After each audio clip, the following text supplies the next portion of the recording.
Subscribe करें हमारे YouTube channel साधना gold को और पाएं वीडियो सबसे पहले।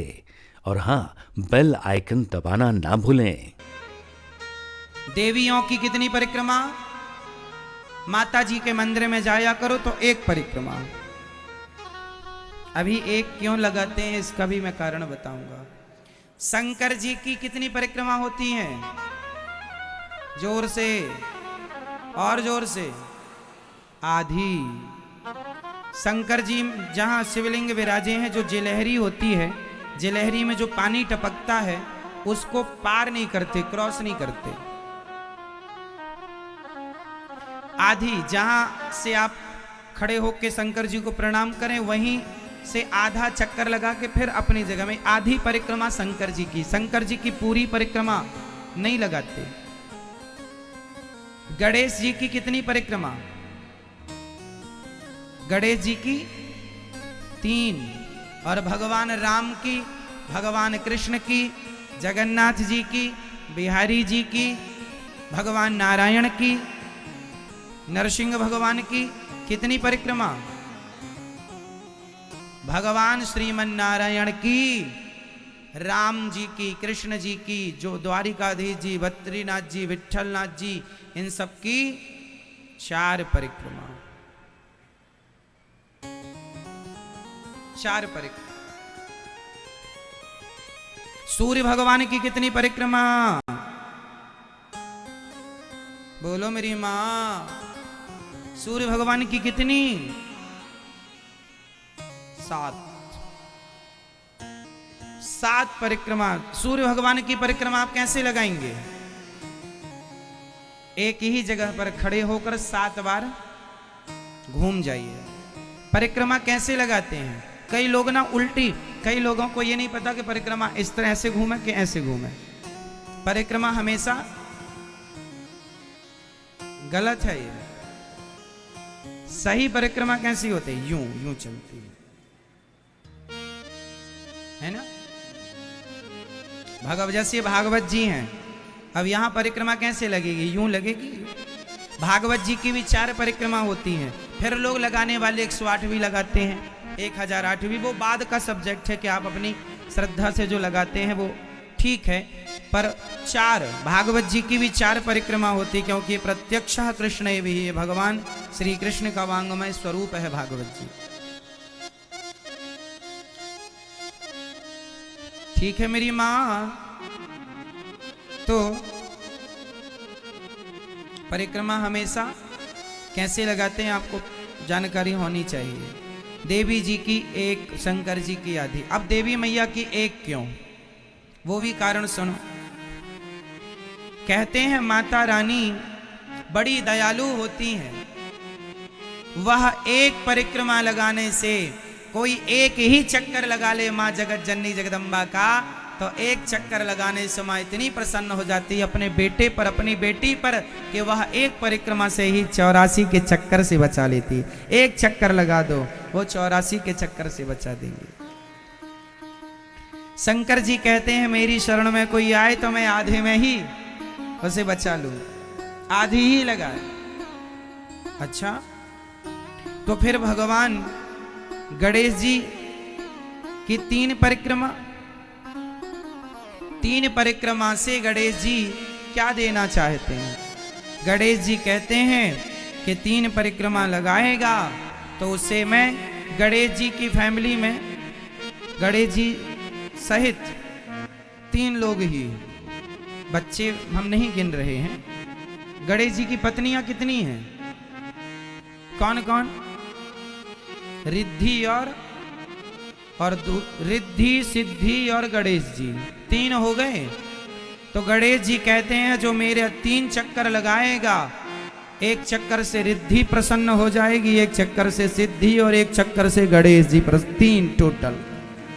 तो रिद्धि, सिद्धि और गणेश जी मतलब बुद्धि, तीनों बढ़ जाएगी। रिद्धि भी, सिद्धि भी और बुद्धि भी।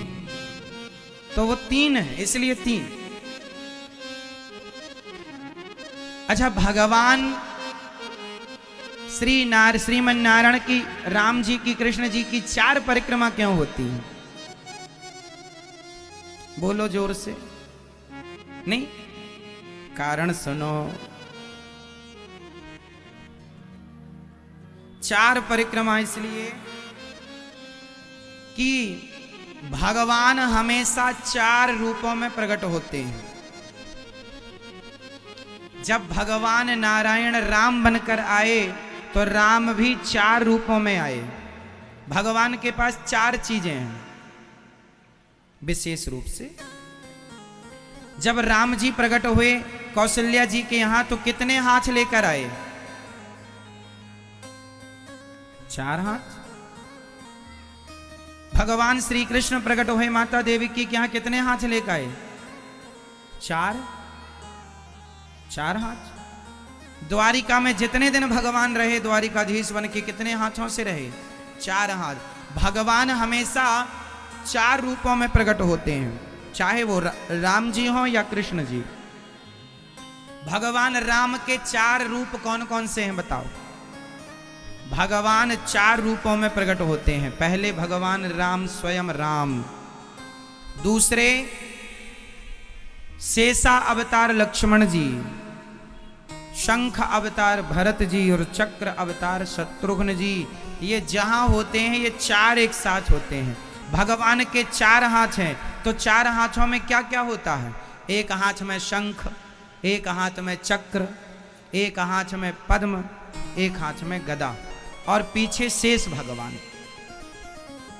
तो भगवान की 4 परिक्रमा लगा देने से शंख चक्र शेष और स्वयं राम लक्ष्मण भरत शत्रुघ्न 4 की परिक्रमा हो जाती है। इसलिए 4 परिक्रमा होती है। वह कृष्ण भी जब बने तो 4 रूपों में आए।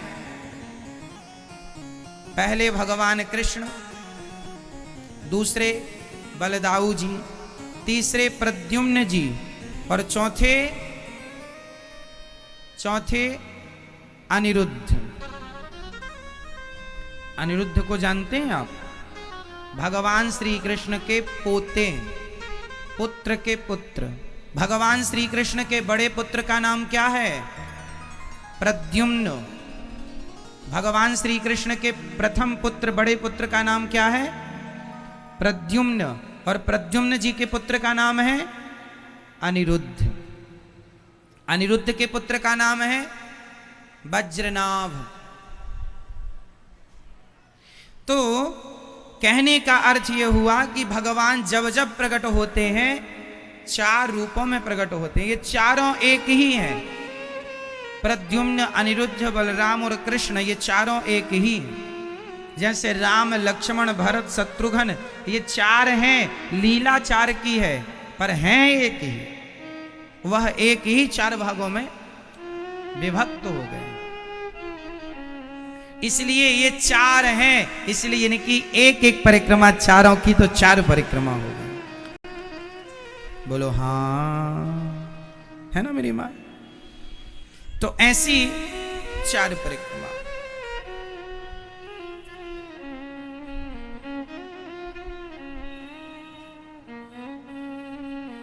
सूर्य भगवान की 7 परिक्रमा।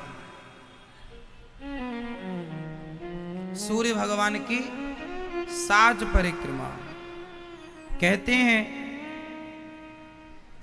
कि सूर्य वंश में भगवान राम का प्राकट्य हुआ, चंद्र वंश में भगवान कृष्ण का प्राकट्य हुआ। सूर्य भगवान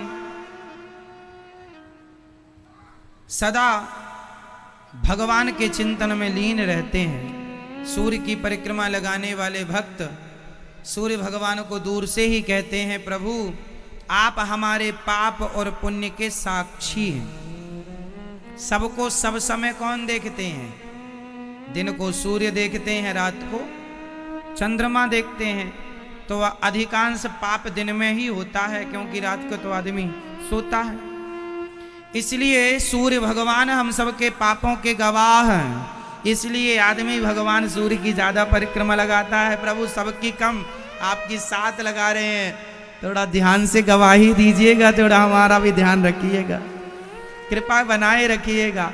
इसलिए भगवान सूर्य की 7 परिक्रमा कि आप जल्दी रीझ जाओ, प्रभु आप साक्षी हो हमारे हर पाप के। क्योंकि कमरे के अंदर भी सूर्य का कुछ ना कुछ प्रकाश तो होते ही, तो वो साक्षी हैं, इसलिए उनकी परिक्रमा ज्यादा होती है। और सूर्य भगवान तो हम सबके ऊपर कृपा बरसाते हैं, इसलिए सूर्य भगवान को जल रोज चढ़ाना चाहिए। आप में से कितने लोग हैं जो सूर्य अर्घ रोज देते हैं? सूर्य भगवान को जल रोज चढ़ाते हैं आप लोग? भाई आप नहीं चढ़ाते? हम सनातनियों को, हम हिंदुओं को पहली उपासना सूर्य उपासना ही है। जैसे अभी छठ पर्व चला गया, छठ पर्व में सबसे ज्यादा पूजा भगवान सूर्य की ही तो होती है। उगते सूर्य को प्रणाम, डूबते सूर्य को प्रणाम। तो सूर्य उपासना पहली उपासना, भगवान राम भी सूर्य उपासना करते हैं, इसलिए सूर्य। सूर्य के दो पुत्र हैं दोनों युगों में। सूर्य के दो पुत्र हैं, त्रेता में भी एक पुत्र है सूर्य के और द्वापर में भी एक पुत्र है सूर्य के। बताओ त्रेता में वो कौन थे जो सूर्य के पुत्र थे? जोर से मेरी मां उत्तर दे दो। भगवान कृष्ण के टाइम पर वो कौन थे जो सूर्य के पुत्र थे? जोर से बोलिएगा। हाँ हाँ, दानवीर, दानवीर कर्ण। ये किसके पुत्र हैं? सूर्य पुत्र हैं। जब कर्ण को अर्जुन ने मार दिया, अच्छा अर्जुन किसके पुत्र हैं? अर्जुन किसके पुत्र हैं? हाँ, इंद्र के। बिल्कुल ठीक कहा, है तो कुंती पुत्र पर इंद्र के तेज से, इंद्र के द्वारा प्रकट भये हैं। अब इसका उल्टा हो जाएगा त्रेता युग में, समझिएगा, है ना। सूर्य पुत्र और इंद्र पुत्र। सूर्य पुत्र हैं कर्ण और इंद्र पुत्र हैं अर्जुन। अब इसका ठीक उल्टा हो गया त्रेता में। सुग्रीव और बाली, इन दोनों में एक सूर्य पुत्र है और एक इंद्र पुत्र है। बताओ कौन है सूर्य पुत्र? सुग्रीव कौन है? सुग्रीव कौन है? और बाली कौन है? हां, समझिएगा। भगवान राम ने बाली को मार दिया। जब बाली को मारा तो नाराज हो गए कि आपने बाली मतलब इंद्र, बाली मतलब बाली इंद्र के पुत्र हैं, बाली इंद्र के पुत्र हैं। तो बाली इंद्र नाराज हो गए, प्रभु आपने हमारे पुत्र को मार दिया, हम बड़े नाराज हैं आपसे, आपने हमारे पुत्र को मार दिया और सूर्य पुत्र का साथ दे दिया। सुग्रीव किसके पुत्र हैं? तो राम जी बोले इस जन्म में यदि मैंने तुम्हारे पुत्र को मार दिया तो अगले जन्म में मैं तुम्हारे पुत्र का साथ जरूर निभाऊंगा। तो वही इंद्र पुत्र जो बाली को मारा, राम जी ने वही इंद्रपुत्र फिर यहां अर्जुन बने और भगवान ने उनका भरपूर साथ दिया और फिर सूर्य पुत्र को मारा अर्जुन ने। तो ये दोनों समय में दोनों पुत्र विद्यमान थे। तो अर्थ ये निकला कि सूर्य भगवान सारे युगों में रहते हैं। सूर्य भगवान के सबसे बड़े शिष्य का नाम जानते हैं क्या है? हाँ, हनुमान जी किनके चेले हैं? हनुमान जी किनके शिष्य हैं? सूर्य भगवान के। सूर्य भगवान से इन्होंने शिक्षा दीक्षा पाई है। इसलिए हनुमान जी ने कहा, गुरु जी शिक्षा पूरी हो गई, कोई दक्षिणा वगैरह बताओ क्या देनी है। तो सूर्य भगवान ने हनुमान जी से कहा कि मेरा बेटा सुग्रीव है, जाओ हनुमान तुम मेरे पुत्र की सदा रक्षा करना। इसलिए हनुमान जी सदा सुग्रीव का साथ दिया करते थे, बाली का साथ नहीं दिया, क्योंकि गुरु जी का वचन था हनुमान जी के ऊपर। इसलिए सुग्रीव गलत था, भूल गया था राम जी को 4 महीने के लिए, फिर भी हनुमान जी को साथ देना पड़ा क्योंकि गुरु जी की आज्ञा थी। और हनुमान जी ने तब तक साथ दिया सुग्रीव का जब तक सुग्रीव राजा ना बन गया, और जब राजा बन गया तो हनुमान जी सुग्रीव के पास से भागकर अयोध्या में राम जी के पास सदा के लिए आ गए। और फिर तो 4 युग प्रताप तुम्हारा है प्रसिद्ध, जगत उजियारा साधु संत के तुम रखवारे, असुर निकंदन राम दुलारे, अष्ट सिद्धि नव निधि के दाता, असवर दीन जानकी माता, राम रसायन तुम्हारे पासा, सदा रहो रघुपति के दासा। हनुमान जी कौन सा रसायन लेते हैं आप लोग? रसायन कोई शराब रूपी रसायन, कोई गांजा रूपी रसायन लेता, हनुमान जी भी एक रसायन लेते हैं। कौन सा? राम रसायन तुम्हारे पासा। हनुमान जी भी राम नाम की बूटी लेते रहते हैं, बिना राम नाम की बूटी के हनुमान जी जीवित नहीं रह सकते। हनुमान जी की अमरता का राज राम नाम है। हनुमान जी की अमरता का राज क्या है? वो पल भर के लिए राम नाम छोड़ते नहीं।